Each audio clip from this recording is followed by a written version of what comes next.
tough world. It's not perfect, that's for sure. Mike. Last week we had your successor in, Bob Gates. And we asked him for his view of some of the things that some of the candidates running for president now today are saying with regard to how they would handle the growth of ISIS and the tumult, the growing, increasing tumult in the Middle East. His view was that a lot of it indicated to him that some of the candidates just didn't know what they were talking about. What's your view? Well, I guess it's helpful to know what you know and know what you don't know, and I am preceded Bob Gates, so he's more current than I am.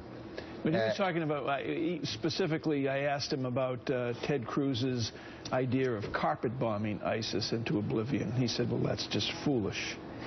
Well, I mean, the reality is that we're going to have to find ways to reduce their funding for radical Islamists. We're going to have to find ways to limit their recruiting successes. And that means we're going to have to compete worldwide with a very powerful, apparently attractive strain of that faith. And it's going to take time, it's going to take effort, it's going to take the cooperation of a lot of Muslims and Muslim countries that are against that radical strain in their faith. And in the last analysis, anyone who thinks that we're dealing with a normal war where you're dealing with armies, navies, and air forces, we're not. We're dealing with something that is totally asymmetrical, and it's apparently an attraction. We're also, the principle of deterrence doesn't work anymore, the old principle. I mean, we're not going to have to compete with large armies, navies, or air forces from these folks.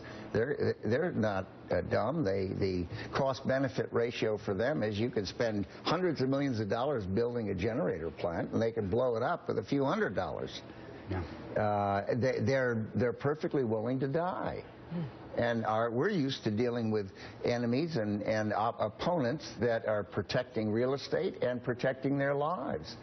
These people aren't doing either. I don't.